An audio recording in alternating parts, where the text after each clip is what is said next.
that had been running for 600 years. High Speaker stood on the observation deck of the council station and watched another world die. Through the massive viewport, she could see the planet, or once home to 3 billion of her people, being consumed. The swarm moved across its surface like a dark tide, eating everything. Forests, cities, oceans. Nothing survived. Nothing ever survived. "How long until the evacuation ships clear the system?" she asked. Her aide checked the display. 4 hours, High Speaker, but the swarm's pursuit vessels are faster. They will catch the rear guard in 2 hours. Closed her 4 eyes. Another million lives about to be lost. Another failure to add to 6 centuries of failures. The collective had tried everything. They had built faster ships to run away. They had developed better shields to survive longer. They had created more efficient evacuation protocols to save more people. They had never built better weapons. What was the point? You could not fight the swarm. You could only run, or you could die. "There is one option remaining," said Council Elder Han, stepping forward. His scales had gone with age and his voice trembled, but his eyes were sharp. "The artifact." Turn to face him. "The beacon. We don't even know if it works. We don't know who it calls. The precursors have been dead for 50,000 years. Their allies may not be." Han gestured toward the viewport, toward the dying world. "What do we have to lose, High Speaker? The swarm has taken 400 of our worlds. We have perhaps 50 left. In another century we will be extinct. Is it not worth trying?" She looked at the ancient device sitting in the center of the council chamber. It was small, barely larger than her head, and made of materials that no modern science could identify. They had found it in the ruins of a precursor outpost, along with records that described its purpose: a beacon to summon military allies across the barriers between dimensions. The precursors had been warriors. They had fought the swarm and held it back but eventually even they had fallen. Now only their artifacts remained. "Activate," it said. Han moved to the device and pressed the activation sequence they had spent decades decoding. The beacon hummed. Light pulsed from its core. For a moment, nothing happened. Then space tore open. The dimensional rift that appeared was massive, larger than any of their stations, larger than some of their moons. It blazed with colors that hurt to look at, and through it could see something. Ships.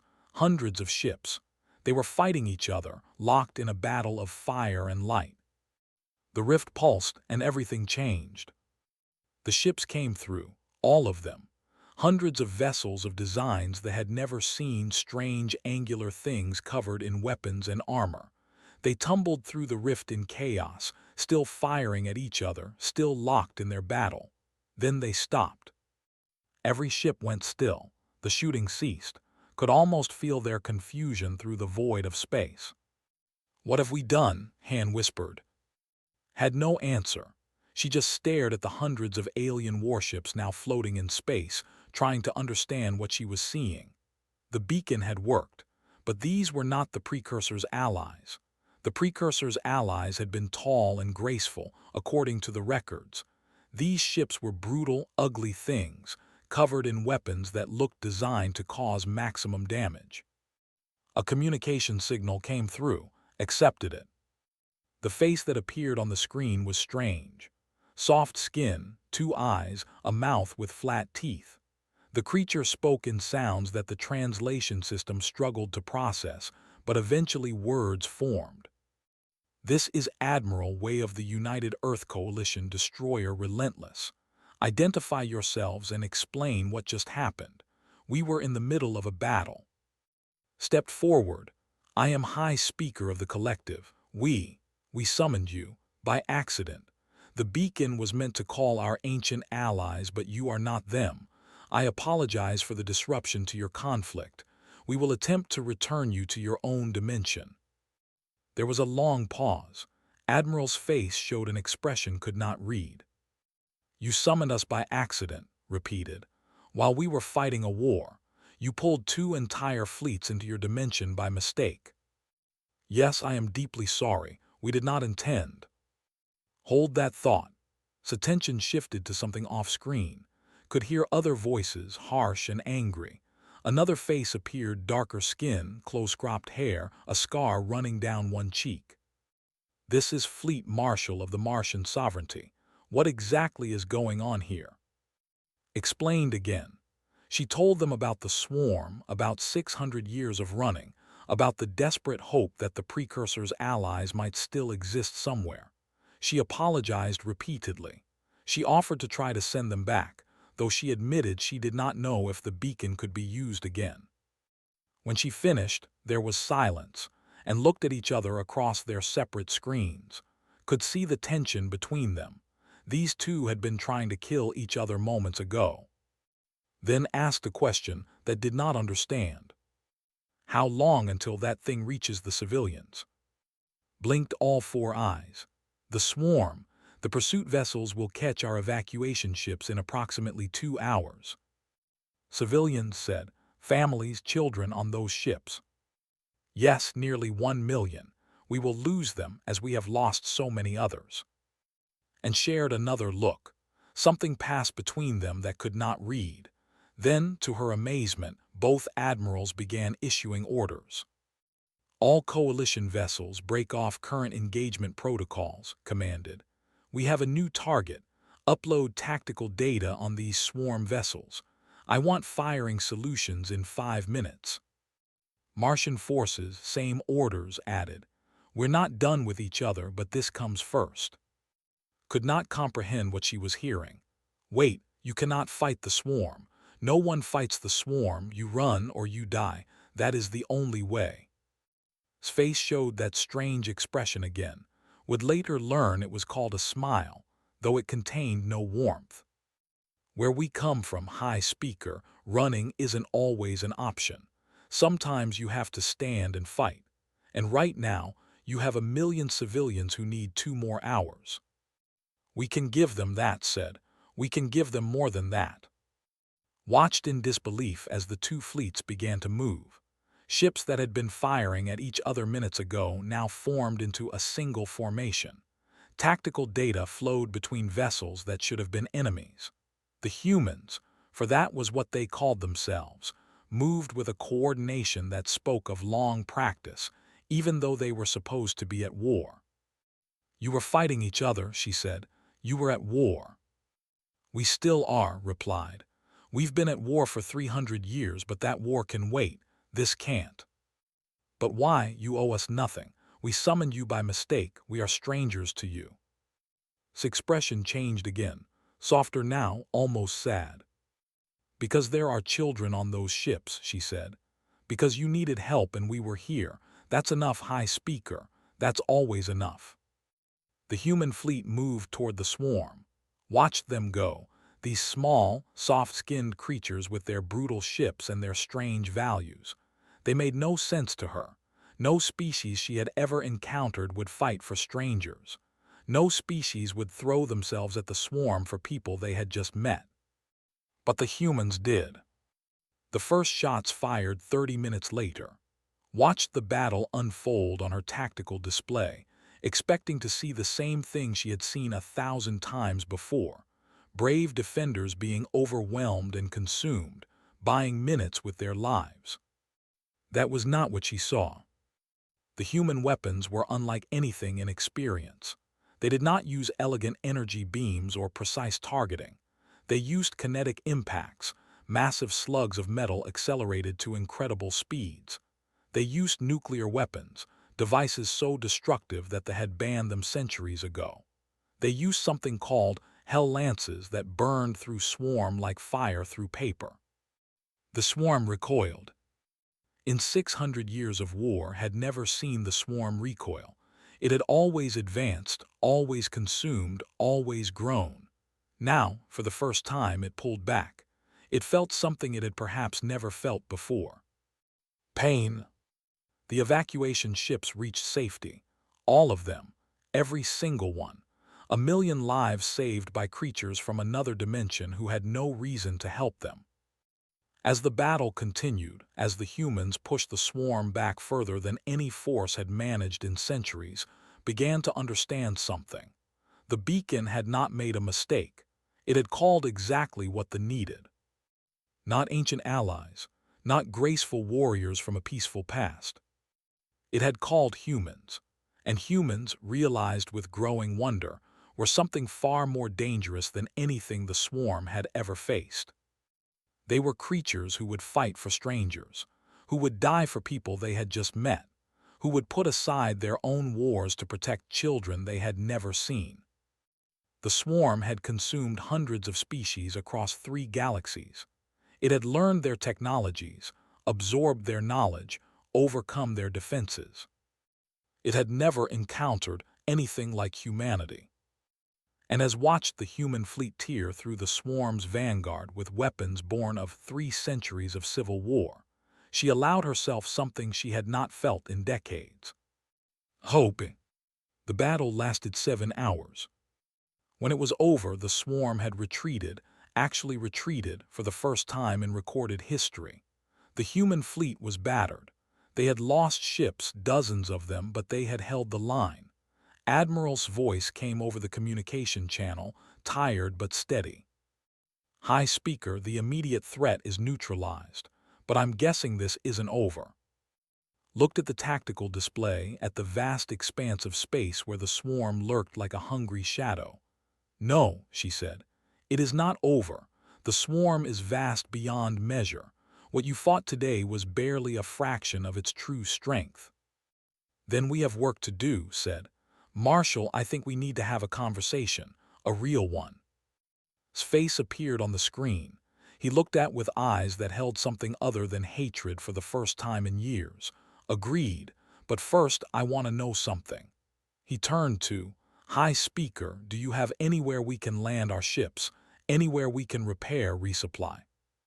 "We do, but I must ask, do you intend to stay? You could demand that we focus all our resources on returning you to your dimension. You would be within your rights." And exchanged another look. In that look was 15 years of war, countless dead on both sides, hatreds that ran deeper than bone. But there was something else now, something new. "We'll discuss our options," said carefully.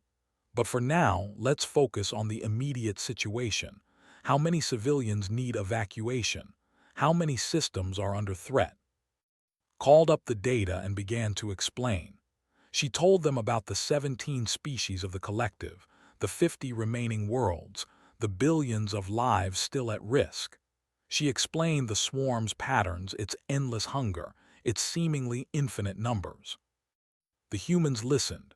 They asked questions, strange questions about industrial capacity and weapons manufacturing and something called logistics chains. They talked about things they had never considered, not how to run faster, but how to fight harder. As the hours passed, began to realize that something fundamental had changed. For 600 years, they had been prey. They had thought like prey, planned like prey, died like prey. Now they had allies who thought like predators. The first Joint Command meeting was held 3 days later aboard the Council Station, and sat on one side of the table, their respective staff around them. They still didn't trust each other. That much was obvious from the way they sat, the careful distance between them, the armed guards at each door. But they were talking. "The swarm adapts," explained.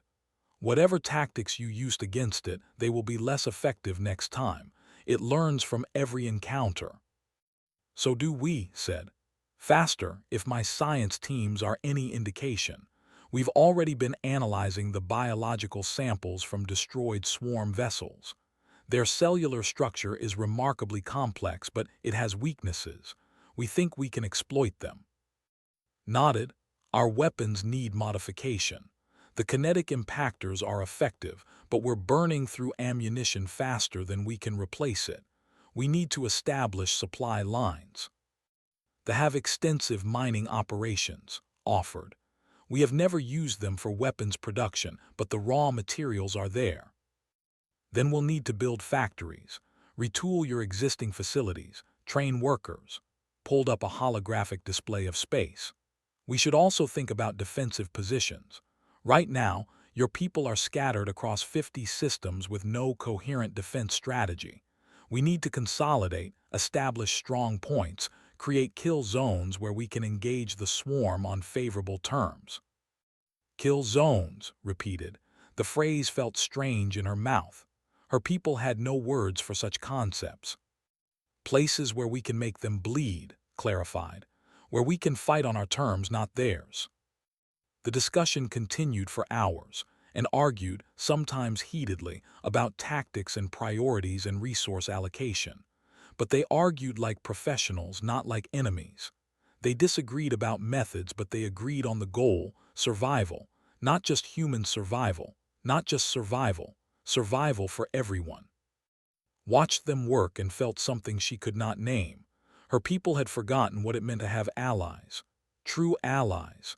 Species that would bleed for you, die for you, fight beside you against impossible odds. The humans remembered. Over the following weeks, the transformation began. Factories that had spent centuries building evacuation ships started producing something different: weapons. Human engineers worked alongside technicians, teaching them the terrible arts of war that humanity had perfected through 300 years of killing each other. The results were brutal and effective.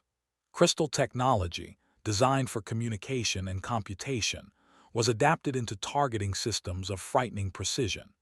Human nuclear warheads were enhanced with materials, increasing their yield tenfold. A joint team developed a new type of missile that could penetrate swarm and deliver a payload of weaponized bacteria directly into the creature's internal systems. "We call it the gut buster," a human engineer explained cheerfully to a horrified scientist, "because it makes them explode from the inside." The scientist had to excuse herself to be sick. But the weapons worked. When the swarm tested their defenses again, a probing attack against an outer colony, the combined fleet was ready. The battle lasted 4 hours. The swarm lost 300. The defenders lost 12. "It's learning," reported after the engagement. "Adapting faster than we expected. It's already developed countermeasures against the kinetic impactors. We need new approaches." The Martian stealth systems might help, offered. It was the first time he had voluntarily shared Martian military technology with Earth forces. "If we can get ships close enough before they're detected, we can bypass the new armor configurations." Nodded slowly. "That could work. We'd need to integrate the stealth systems with coalition fire control, but yes, that could work." Watched this exchange with wonder. These two had been trying to kill each other for 15 years. Their war had cost millions of lives on both sides. And now they were sharing secrets, building something new together because a greater threat had emerged. "How do you do it?" she asked quietly. Both admirals looked at her. "How do you set aside your hatred so easily? You were at war. You have lost friends, family to each other's weapons. How can you work together as if none of that happened?" Was quiet for a moment. When she spoke, her voice was heavy with old pain. "It didn't stop mattering," she said. "The war, the deaths, none of that went away. We'll probably have to deal with it someday. But right now there's something more important. Right now there are people who need help. Your people. Ours. We can carry our grief and still do the job. Humans are good at that," added, "carrying heavy things while we walk." The swarm attacked again 2 months later. This time, it came in force, a major assault aimed at cutting through the defensive line and reaching the over 1,000, the largest concentration anyone had ever seen. The human fleet met them in a system called the Narrow Pass, a natural where ancient gravitational anomalies made FTL travel impossible. Any force trying to reach had to come through here, and had spent weeks preparing The battle was a nightmare. Swarm swarmed, the word existed for a reason over human and positions. Fighters died by the dozen. Ships burned. The line bent and bent again, and for a terrible hour it seemed like it would break entirely. Then the trap was sprung. Stealth ships had been hiding in the asteroid field, waiting. They struck the swarm's flank at the moment of maximum extension, when the hive mind's attention was focused entirely on breaking through the main line. The surprise was total. 300 died in the first salvo. The swarm reeled. Forces counterattacked. The fighting for the first time in their history, manning weapons batteries they had built with their own hands, added their fire to the storm. By the end of the day, the swarm had retreated. They had lost nearly 700. The defenders had lost 42 ships and 18,000 lives. Among the dead were humans and fighting side by side. After the battle, walked through the medical bay of the command station. The wounded lay in rows, human and together, tended by doctors of both species. She stopped at a bed where a young human woman lay, her body covered in burns, her breathing shallow. "She saved my life," said the beside her, a young male barely old enough to serve. "Her ship was hit. She could have evacuated. Instead, she stayed at her weapons station and covered our retreat. She did not know me. She had never met any of us, but she stayed." Looked at the unconscious human, so small, so fragile, and yet so impossibly brave. "Why," she whispered, "why do they do this?"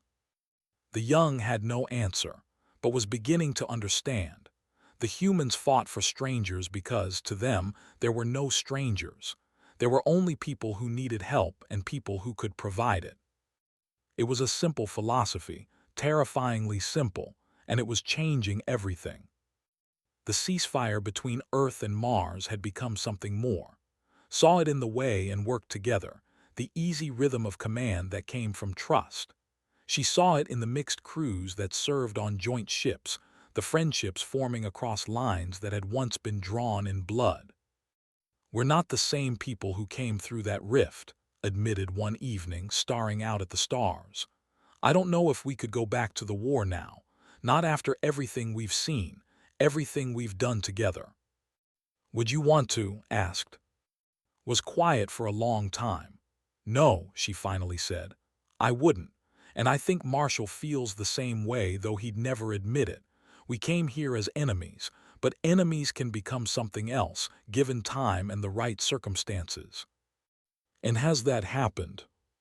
Smiled, a real smile this time with warmth in it. "Ask me again in a year, but I think maybe it has." The war continued. The swarm was vast and every battle was costly, but something had shifted. There were no longer prey, running and hiding and dying by inches. They were fighting back. They were winning. And at the heart of that transformation were the humans. Strange, brutal, incomprehensible humans who killed each other over politics, but would die for strangers without hesitation. The universe had never seen anything like them. The monument stood on a hill, overlooking the capital city of Prime. It was made of black stone from an asteroid, polished until it gleamed like dark water. Names were carved into its surface, 12,418 names, each one precise, each one permanent. The names of every human who had died at the Battle of Prime. High Speaker stood before the monument, her ceremonial robes moving gently in the wind. Behind her, millions had gathered, not just but from colonies across the collective. They had come to remember, to honor, to understand. "1 year ago," began, her voice carried across the crowd by amplifiers, "we summoned strangers by accident. We called out into the darkness, hopping for ancient allies, and instead we found humans. Creatures from another dimension. Creatures who were at war with themselves when they arrived." She paused, looking at the names carved in stone. They owed us nothing. We had disrupted their lives, pulled them from their own universe, stranded them far from home. They could have demanded that we return them. They could have conquered us. They had weapons we could not match, experience we could not hope to equal. Instead, they chose to help. The crowd was silent. Even the wind seemed to still. Captain and her task force made that choice 6 months ago. 47 ships, 12,418 souls. They stood between the swarm and our, knowing they would die, knowing they could not win. They did it anyway. His voice cracked slightly. She steadied herself and continued. When I asked Admiral why humans fight for strangers, she told me something I will never forget. She said, "Because you needed help, and we were here, that's enough." She turned to face the monument fully. It was enough. They bought us 4 hours. 4 hours in which the main fleet arrived and destroyed the swarm incursion. 4 hours that saved 9 billion lives. They gave everything they had so that our children could live. In the crowd, humans stood among them. They wore dress uniforms, coalition blue and Martian red, side by side. Many of them were crying. Admiral stood in the front row, her face carved from stone, her eyes fixed on the names of friends she had lost. Beside her, Fleet Marshal stood equally still. The old enemies had become something else entirely in the past year. Not quite friends. The scars of 3 centuries did not heal so easily, but something close. Brothers in arms, survivors of the same fire. "We have a custom," continued. "When a dies, we light a flame for them. One flame burning for 1 year to represent the light they brought to our lives. For the humans who died at Prime, we will light 12,000 flames, and we will keep them burning forever." She gestured, and behind her the monument blazed to life. 12,000 points of light, arranged around the carved names, each one a small sun that would never go out. The technology that powered them would last. Long after everyone present was dust, the flames would still burn. "They came to us by accident," said softly. "They stayed by choice, and they died so that we might live. We will not forget. We will never forget." The ceremony ended, but the crowd did not disperse. They lingered, reading the names, touching the stone, trying to comprehend what had happened here.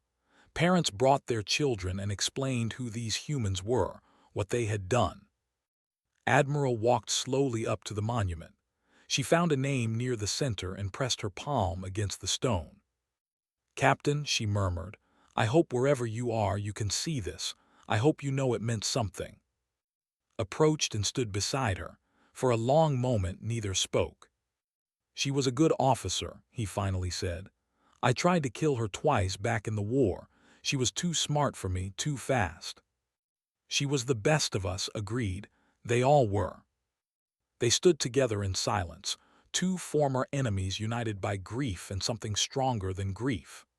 Around them, the flames burned steadily, illuminating the names of the dead. Later that evening, a meeting was held in the council chamber. The topic was one that had been avoided for months but could no longer be ignored: the future. "We've analyzed the dimensional rift data," a scientist reported. "The beacon was indeed a one-way device. There is no way to reverse the process. The humans are permanently stranded here." And received the news without visible reaction. They had expected it, hoped against it perhaps, but expected it. "Then we must discuss what comes next," said. "The war against the swarm continues. Your losses have been severe. You cannot replace your ships, your crews. Eventually attrition will destroy you. Unless—" "Unless what?" asked. "Unless you stay, not as refugees, not as stranded soldiers, as citizens, as partners, as members of the collective." The room was very quiet. "The collective has always been an alliance of species," continued. 17 species united by common goals and mutual protection. We are asking you, humanity, to become the 18th. Shifted in his seat. "That's a significant offer, High Speaker, one that would affect every human in this dimension." "It would, but consider the alternative. You remain outsiders fighting a war that slowly grinds you down, or you join us. Your ships would be built in our yards, crewed by your people in ours. Your children would grow up alongside children. In a generation, maybe 2, you would not be strangers anymore." Looked at, the Marshal looked back. In that look was everything they had been through: the old war, the new war, the losses and victories, the slow building of something neither had expected. "We'd need to discuss it," said carefully. "All of us, both fleets." "Of course, take whatever time you need." The discussion that followed lasted weeks. There were arguments, fierce ones sometimes. Some humans wanted to keep searching for a way home. Some didn't trust some couldn't imagine abandoning their own universe entirely. But in the end, the vote wasn't close. 83% of the human survivors voted to accept, to stay, to build something new. The ceremony of joining was held at the monument to the fallen. It seemed appropriate, and stood together as representatives of humanity, accepting membership in the collective on behalf of their species. "We came here by accident," said in her address. "We never meant to leave our home, our universe, our war. But sometimes accidents lead us where we're supposed to be. Here we found something we had lost, a purpose, a cause worth fighting for, a chance to be better than we were." She looked at the flames burning around her, at the names carved in stone. "We honor the dead by living well, by building something that lasts, by taking care of each other, human and alike. That's what they would have wanted. That's what we'll give them." Stepped forward. The old marshal's voice was rough with emotion. 300 years ago, Earth and Mars went to war. We've been killing each other ever since. Generations of hatred, oceans of blood. And for what? For politics, for pride, for reasons that seem so small now. He turned to face. "The war between Earth and Mars is over. Not because we won or lost. Not because we resolved our differences. It's over because we found something more important. Something worth putting aside our hatred for. Something worth dying for." He extended his hand too. She took it. "One species," said. "From this day forward, one humanity standing together." The crowd erupted in cheers. Human and voices mingled together, a sound that would have been impossible a year ago.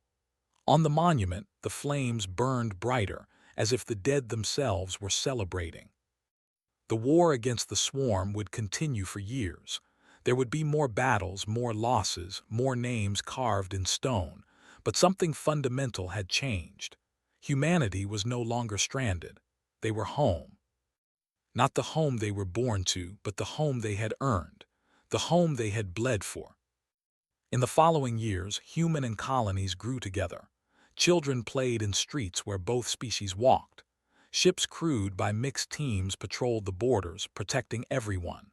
The weapons humanity had brought, the terrible, beautiful weapons born of 3 centuries of civil war, were adapted and improved. The swarm learned to fear the name human. Admiral retired eventually. She spent her last years teaching at the academy, passing on what she knew to a new generation of officers, both human and. Marshall died in battle 3 years later, defending a colony world from a major swarm incursion. He took 40 with him when he went. His name was added to the monument, another flame lit to burn forever. High Speaker lived long enough to see the tide turn, to see the swarm driven back, system by system, until it retreated entirely from space.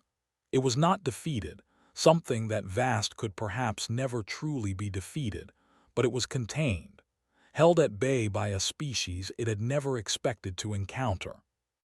On her deathbed, was asked what she considered her greatest achievement. She did not mention the battles won or the world saved. She did not speak of politics or diplomacy. "We called them by accident," she said, her voice barely a whisper. "And they answered on purpose. That was my greatest achievement, pressing the button that brought them to us. Everything else, they did themselves." The monument stands to this day. The flames still burn. The names of 12,418 humans are still carved in black stone, along with every human and who has fallen since. At the base of the monument, a plaque bears a simple inscription, the words Captain broadcast in her final moments. "You called us by mistake, but I'm glad you did. Take care of each other." The universe is vast and dark and full of dangers, but in one small corner of one unremarkable galaxy, 2 species stand together against the night.